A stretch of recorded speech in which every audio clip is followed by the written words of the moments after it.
My parents came home the next day, tanned and relaxed from their anniversary trip. They asked how my week had been, and I told them it was fine. Quiet. Nothing happened.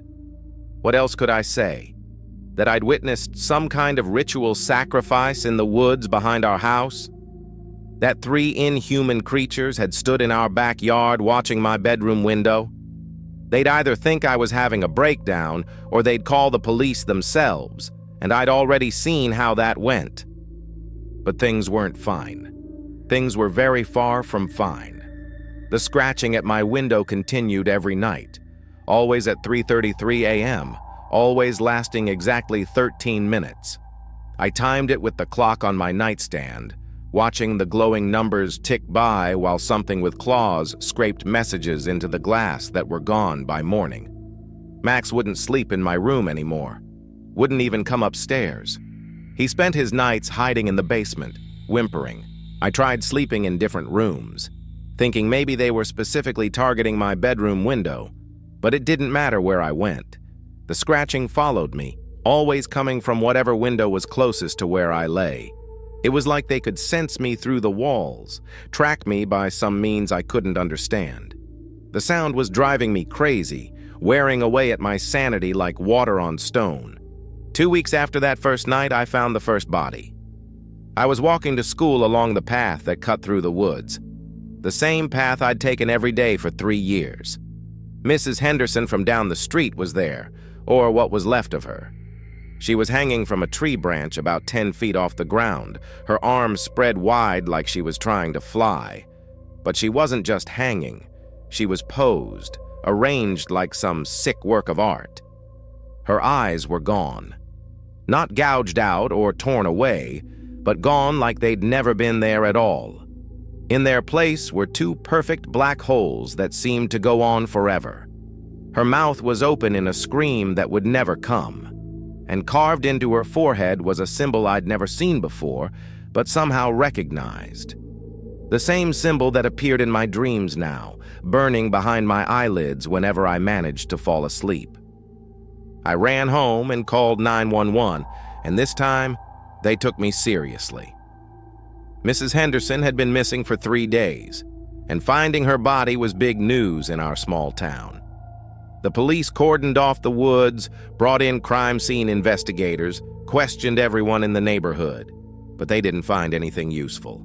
No fingerprints, no DNA, no clues that made any sense to their rational daylight minds. The official cause of death was listed as undetermined. The newspaper said she'd probably been attacked by a large animal, maybe a bear or a pack of wild dogs. But I knew better. I knew what had killed Mrs. Henderson, and I knew it wasn't finished. The scratching at my window had gotten more insistent since they'd found her body, more urgent, like they were trying to tell me something important, like they were trying to warn me. The second body turned up a week later. Mr. Johnson from 2 streets over, found in his own backyard with the same empty eye sockets, the same carved symbol on his forehead. Then Mrs. Chen from the grocery store discovered in the parking lot behind her shop. Then Tommy Martinez, the kid who delivered our newspaper. All of them posed like artwork, all of them marked with that burning symbol that haunted my dreams. The town was in panic mode by then. Parents weren't letting their kids walk to school alone. People were installing security systems and buying guns they didn't know how to use. The police were working around the clock, but they were chasing shadows. How do you catch something that isn't human? How do you stop something that exists in the spaces between what we think we know about the world? I knew I had to do something. The feather I'd found was getting warmer, pulsing with that strange heartbeat rhythm more and more frequently. Sometimes I'd catch glimpses of visions when I touched it, flashes of the ritual in the woods, of the 3 figures standing in other clearings performing other ceremonies. They were spreading their influence, marking territory, claiming victims. And somehow, I was connected to it all. The whispers in my head were getting stronger too, more insistent. They spoke in that alien language, but I was starting to understand fragments. Words about hunger and darkness and ancient promises. Words about a door that was opening wider with each death, each ritual, each drop of blood spilled under the moon. I was part of it now, whether I wanted to be or not. The question was what I was going to do about it. I started researching, spending hours at the library and online looking for anything that might explain what I'd witnessed. Most of what I found was nonsense, urban legends and creepypasta stories written by bored teenagers. But buried in academic papers and obscure folklore collections, I found references to similar rituals, ceremonies designed to thin the veil between worlds, to open doorways that were meant to stay closed. The cultures that practiced these rituals called them the Watchers, beings from somewhere else, somewhere dark and hungry and ancient beyond human comprehension. They needed anchors to exist in our world, needed willing servants to perform the ceremonies that kept the doorways open. And they marked their chosen servants with symbols carved into flesh and burned into dreams. Symbols exactly like the one I'd been seeing everywhere. That's when I realized the truth that had been staring me in the face for weeks. The three figures in the woods weren't the Watchers themselves. They were servants, humans who had been chosen and marked and transformed into something else. Something that could exist in both worlds, that could perform the rituals needed to keep the doorways open. And they weren't just killing random people. They were recruiting. The scratching at my window that night was different. Instead of the usual random patterns, it formed letters. Words. A message scraped into the glass with claws that left marks deeper than anything earthly should have been able to make. "Come to us," it said. "You are chosen. You are marked. You belong with us now." The words glowed faintly in the darkness, pulsing with the same rhythm as the feather hidden in my dresser drawer. I looked out the window and saw them standing in my backyard again. But this time, they'd thrown back their hoods. Their faces were human, or had been once. I recognized them now, Mrs. Patterson from the church, who'd gone missing 6 months ago, Dale Hoffman, the mechanic who'd disappeared during the summer, Sarah Chen, Mrs. Chen's daughter, who everyone thought had run away to the city. They were all there, all changed, all wrong in ways that made my eyes water to look at them directly. I had a choice to make. I could fight it, could try to resist the transformation that was already beginning in my cells and soul. But fighting would be useless. I could see that now. The Watchers had been doing this for centuries, marking and claiming and converting. They were patient and relentless and utterly alien in their logic. Resistance would only delay the inevitable and make the process more painful. Or I could embrace it. Could step outside and join the three figures in my backyard. Could let them teach me the rituals and ceremonies that would complete my transformation. I could become something beyond human limitations, something that existed in the spaces between worlds. All I had to do was open the door and walk into the darkness that was calling my name. The feather in my dresser drawer was burning now, so hot I could feel it through the wood and fabric. Soon it would ignite, would burn down the house with my parents sleeping inside. Unless I took it with me. Unless I carried it to where it belonged. To the altars in the woods where the ceremonies were performed.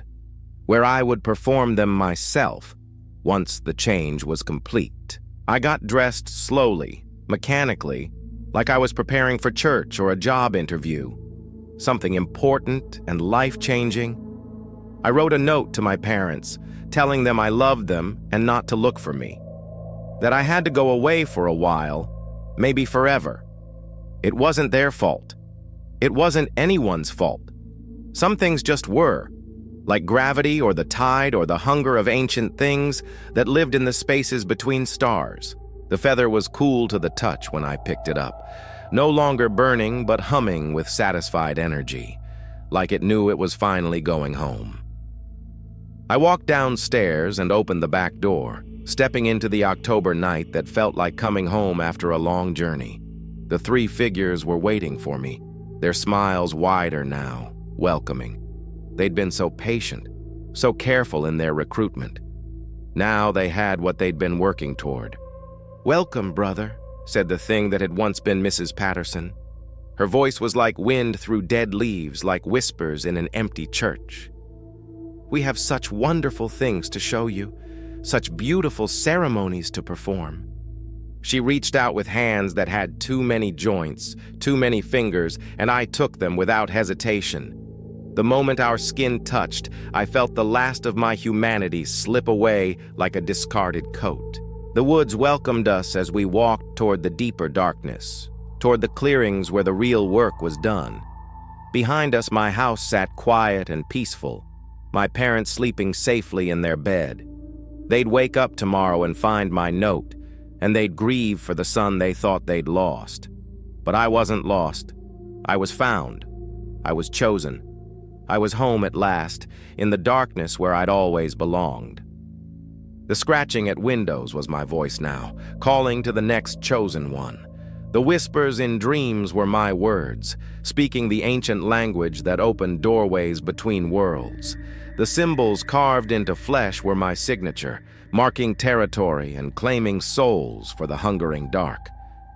I had become what I'd feared, and in becoming it, I'd found a purpose larger and more terrible than anything my human life could have offered. The craziest thing I ever witnessed was my own transformation from prey to predator, from victim to servant of something vast and hungry and utterly inhuman. And the craziest part of all was how right it felt, how perfectly I fit into the role I'd been chosen for. The boy who had run screaming from the woods was gone forever. In his place stood something else, something that smiled with too many teeth and scratched messages on windows in the deep hours of the night. Hope you enjoyed tonight's chilling Reddit tale. If it gave you goosebumps, smash that like button. Now, a question. Do you think he should have joined the figures, or was there another escape? Drop your thoughts below. I'm curious. We've got spine-tingling Reddit stories coming. Thanks for watching, and remember, choices made in fear define us. Until next time, sleep tight, if you can.